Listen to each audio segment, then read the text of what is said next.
Welcome to another episode of Pit Lane Parley.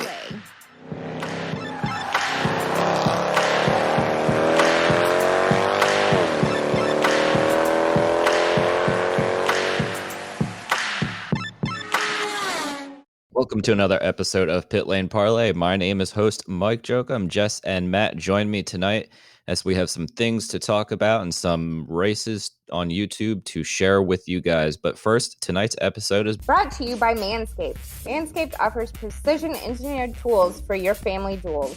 Their third generation trimmer features cutting edge ceramic blade. And let's not forget about the charging stand. Go to manscaped.com now and use code PITLANE to get 20% off plus free shipping.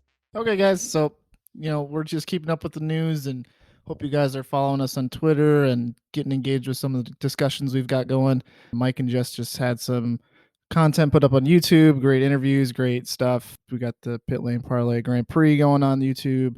That's good stuff too.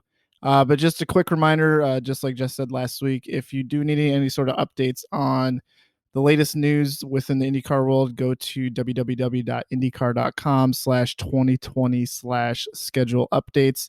They got a good rundown of all of the happenings right now. We're going to briefly touch on a couple of those, including the revised schedule that was released last week. According to IndyCar, this is very tentative, so nothing set in stone quite yet. The first proposed race of the season is going to be May 30th at Detroit, and then the next day will be Detroit Race 2. So obviously that means the Indianapolis 500 was moved from its traditional Memorial Day slot to August 23rd. Also, the Grand Prix of Indy was moved to July 4th, and that will be a doubleheader weekend with the NASCAR series. The Xfinity series is going to be on the road course as well. So it'd be interesting to see if we get any doubleheader action with that, if any drivers are going to do both races. St. Petersburg, rumor has it, may or may not be the season finale, so we'll have to keep our eyes on that. Again, this is still a kind of a fluid situation, so this is subject to change.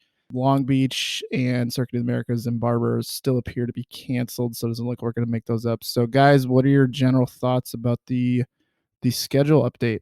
I feel like we get a redo of our season preview show that we did a few weeks ago. So it's going to be interesting. Obviously, a lot of things have changed and are going to continue to change. I'm looking forward to finally getting back to racetrack. Hopefully it is sooner rather than later. And I'm just going to keep my fingers crossed that this all plays out. And man, could you imagine a finale at St. Pete? How fun would that be? it would definitely be a lot of fun to be at Florida in end of September or October when it's starting to get cold back up here. But Jess, I've been thinking about that for a week, and I've honestly been afraid to text you guys because I thought you would laugh at me if I said we should do another season preview episode. So I'm glad that you said it, because now that you said it, I feel a little bit more validated in saying it. I mean, we previewed how things were going to go for races that might not exist anymore this season, at least. So I think we're going to have to do a new season preview. I'm in. I wanted to predict the COTA winner, though. I Well, mean, yeah. Technically, you're not wrong. I'll give you. I'm wrong. I'll give you that. Yeah, I mean, it's gonna be interesting for sure. I think St. Petersburg as a finale, like you guys said, would actually be a lot of fun. We'll touch on that here in 1 second. But then I still haven't wrapped my head around the fact that the Indy 500 is going to be in August, and it happens to be my dad's birthday, which is insanely cool. So that's going to be weird. We've had some takes, we'll say, on Twitter about the fact that it probably is going to be insanely hot that day. But we did get it verified per a lot of different sources that the chances of rain in August go significantly down in Indianapolis. So that's a positive way to frame it. But back to St. Pete, it was also stated per Racer Mag, I believe, that double points were not going to be a thing for the season finale, wherever it takes place this year. No mention of the Indy 500. So I think the Indy 500 still is going to stay double points. What are your guys' thoughts about that? And then part two is, do you think that should actually be the precedent going forward with no double points in the season finale? I think for this season, especially, it's warranted. Obviously, it's going to be a shortened season. We don't really know how things are going to end up playing out. So this season, for sure, it's a good idea. Going forward, would really need to kind of look at things and think about it. I mean, we've discussed it before. I don't see a problem either way, and I know a lot of people do want to get rid of it, but I really could see a point to be made either way. So I'm not really worried about it at this point. I think they made the right decision, especially with what I'll say could still be an ever evolving schedule. But going forward to 2021, I don't know. I know, like Jess, we're probably in the minority here, but I don't have any issue with double points. Maybe depending on how the way this year plays out, could that change my mind? Sure. But right now, I'll say we can stick with double points for Indy and the season finale. Being a statistically analytical guy, I think it's almost you have to take out double points just because now with 3 less races, that means that one race would carry that much more weight. So one bet, well, let's say you finish 14th at Indy, you have to finish in the top 5. If you're a Rossi or a Will Power or someone along those lines is going to be in the championship hunt, you almost have to finish in the top 5 at St. Pete to even have a chance. So I do agree with it. I think that looking at it that way, I'd rather just have it weighted normal, and even the Indy 500 double points. I guess that's fine. We can allow that, I guess. Yeah. So, and before I get to the next topic here, like Matt is running the Pit Lane Parley Xbox F1 League, I'll be doing the same thing on PlayStation, which will start. Well, it started after you guys have already listened to this episode, but reach out to me if you'd like to join. We've got about 4 or 5 people for race number 1 that happened a couple days ago that hopefully I did well. So reach out on social media to see if I probably crashed out. Do you have a stream are you going to Twitch that? Yes, I will be posting some sort of YouTube or something like that so people can watch along my onboard each week. I don't know how to do it, honestly. I know nothing about streaming, so I'm sorry in advance if it doesn't work so well. Worked for me, except for the not getting the race audio, which is like half the battle, I guess. So I'm 50%. I'm 50% of the way there. All right. So speaking of gaming, the INDYCAR iRacing Challenge completed its first round at Watkins Glen last weekend, and Sage Karam had a dominating victory, leading all 45 laps. Felix Rosenquist was second, Will Power was third, Scott McLaughlin was fourth, and Oliver Askew was fifth. So I don't know which of you guys watched it last weekend, but what did you think of the first INDYCAR gaming race? It was cool. It was good to see kind of the TV personalities get together. It's always nice to hear Diffie and Townsend and Paul Tracy, give each other jabs and commentate a race. I mean, it's fun content. I think it's really cool that everybody's getting behind it. It actually just makes me miss racing just a little bit more, though. It's definitely not the same thing. I'm gonna go ahead and say that it's a little different. It's a hard adjustment to get used to.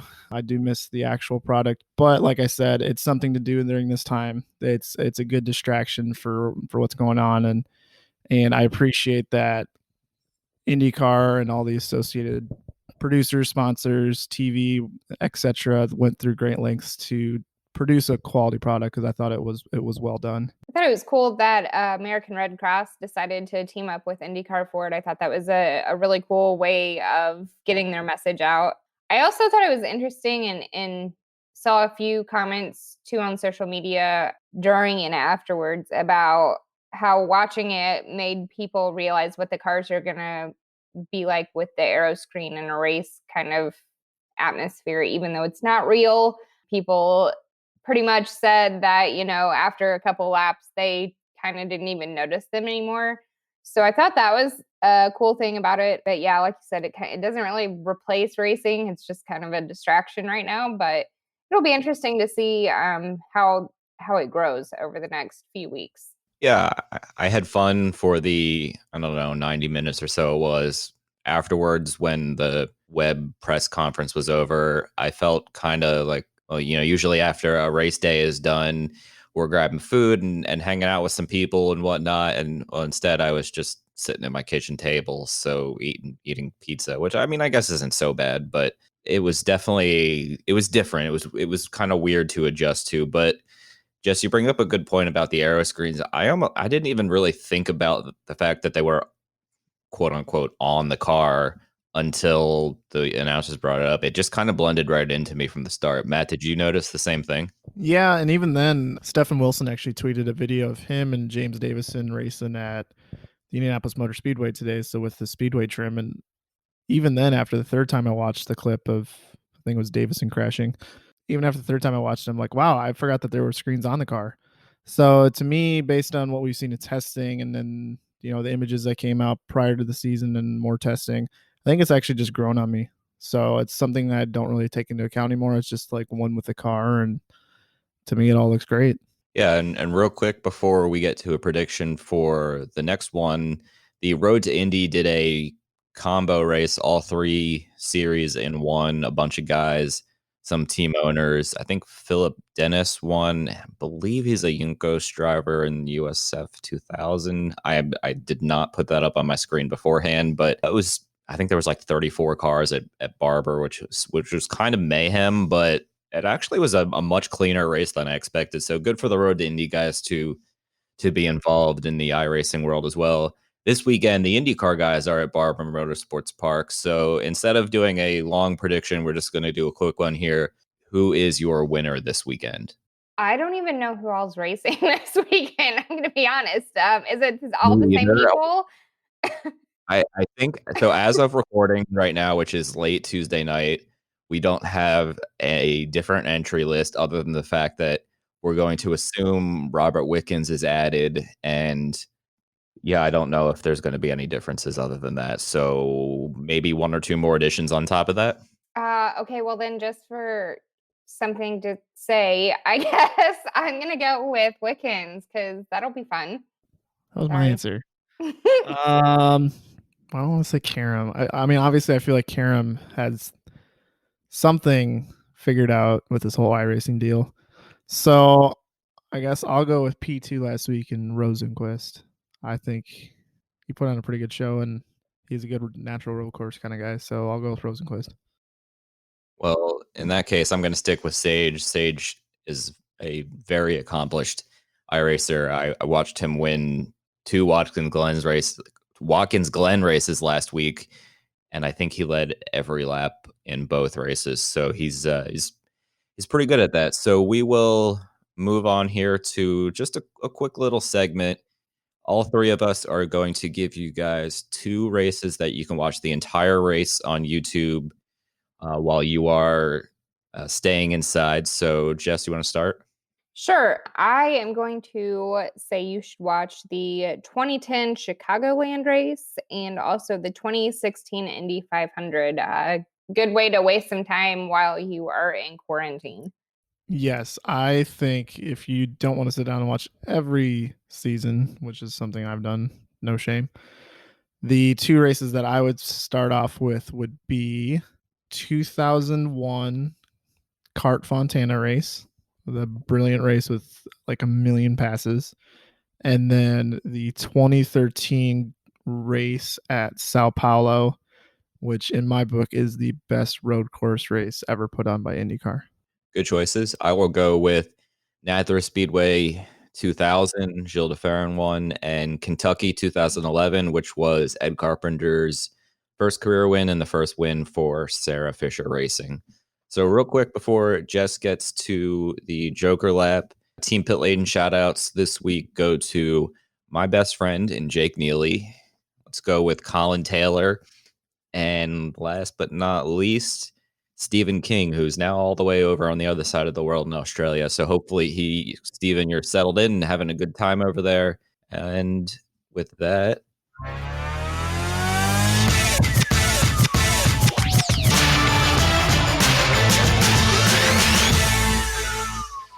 All right, guys, it's been a minute since you've had a Joker lap. I mean, I don't even know at this point how many weeks it's been, like 5, maybe. We'll just throw a number out there. It feels like 3 years. I don't know.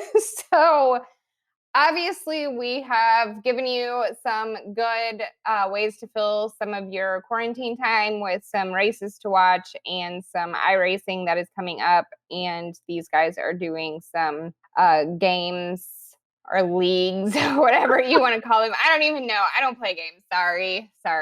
So that being said, I want you guys to give our listeners one more good way to waste some of their spare time, now that everybody has a lot of spare time, that is not gaming or watching Netflix. Does watching YouTube count? No, Does playing a computer game count? that's the game. Does playing Monopoly count? Okay, board games are fine. You can do board games. Just kidding. Well, I mean, it depends on the situation. If it's like me or it's me and my wife, that's gonna get old real quick. You could be single. Just throwing that out there. It's No, real I'm hard talking to about- play a board game being single. I think playing board games with one person, like you might as well just I play win. by yourself. Yeah, that's just I mean, you'll never lose. Man, what else is there? I mean, Sammy had this crazy idea that one of these days she's actually going to get like all this stuff for making brownies and then kind of like get everything set up per se, but then she's going to put a blindfold on me and then like instruct me on how to make them, but she's going to like guide me through the whole thing. So we're probably going to do that sometime soon, and I'm mildly concerned I'm going to like burn my hand off in the oven or something. This needs to be recorded for everybody to watch, please. We don't need to see like, I don't know what, second degree burns. We or actually whatever. did something very similar in a team building thing at work, only there was no hot objects, but That's the only part that's concerning me a little bit. it's actually really kind of fun. So I think that'll be fun. Just make sure to take your blindfold off before you put them in the oven, and I definitely want video. Yeah, we might have a lot of eggshells in there, but critics. Yeah, I think you need to set up your phone kind of like near the oven so you can see everything going on, but also don't drop your phone in the oven or burn yourself. I think that's a really cool idea, though. I definitely don't trust myself baking not blindfolded. So I'm going to go with something I was actually talking about with my parents earlier, and a weekend Zoom meeting. So Zoom is like a WebEx sort of meeting, not just with my parents and my brother, but with a couple aunts and uncles and cousins and whatnot. The family that you can't visit right now is definitely important to keep in touch with, if possible, if they have the technology. I know not everybody has a webcam or a computer and whatnot, but if you can, reach out to your family. I spent some time on the phone with my grandmom on Sunday, and I don't ever really like to talk on the phone. So reach out to your family members who aren't close and keep them company and hang out and talk about the weather or whatever you want. But yeah. I like it. I think my suggestion would be probably to find a good book that is not, it's got to be fiction though right now. Everybody needs an escape, something completely not real. I don't know. Everybody's got their own genre they like, but just something to completely take your mind off things and escape, because I think right now everybody needs that kind of getting out of reality for a few minutes, even a day, if you can. So I think mine would be reading. Is it a bad time to say that I haven't read a book in 5 years? Maybe you should pick one up. I wouldn't know where to start. You could even get an ebook since, A what? Yeah, there you go. Well, this is technology. This is ridiculous. Right. I want a paperback book. Okay, well, I'll send you one. Okay. Yeah, I've been listening to a lot of new podcasts while I take the dog on extremely long walks to get some air through the neighborhood, and I found some good ones. So with that being said, we're going to have another little fun game here that we're going to rotate through. Each of us hosts over the next handful of episodes. I am going to give you guys 3 facts about a driver who's been in INDYCAR within the last 5 years, and the job is going to be to figure out who it is. So I will go through my 3 facts. Let's see here. He won the Star Mazda Championship with Team Pelfrey in 2012. He is from the UK, and he has raced in Xfinity, IMSA, and INDYCAR in the past couple years. Jess, I have no idea. is it Jack Hawksworth? Matt, you would be correct. Dang.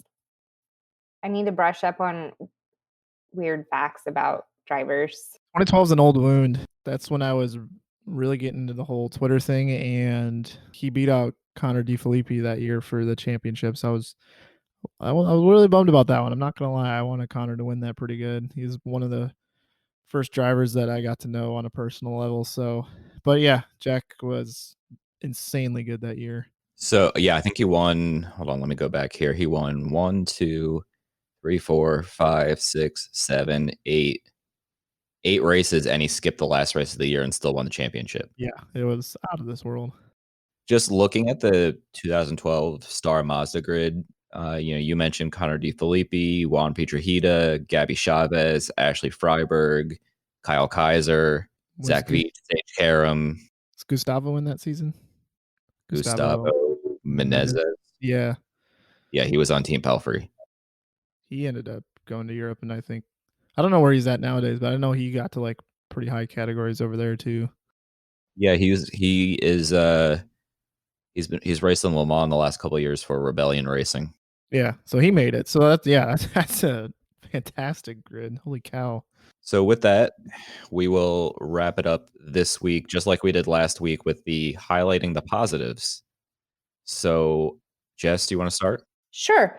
Mercedes Formula One team has been, I guess, pairing up with some engineers and doctors over in London to create a machine that is going to be able to deliver oxygen to your lungs without needing a ventilator. So it's very similar to a CPAP machine, but they are saying that if everything gets approved, they can be producing up to 1,000 of these per day beginning next week. So hopefully that all gets approved, and that'll be a great advancement, because obviously we all have heard that ventilators are hard to come by right now.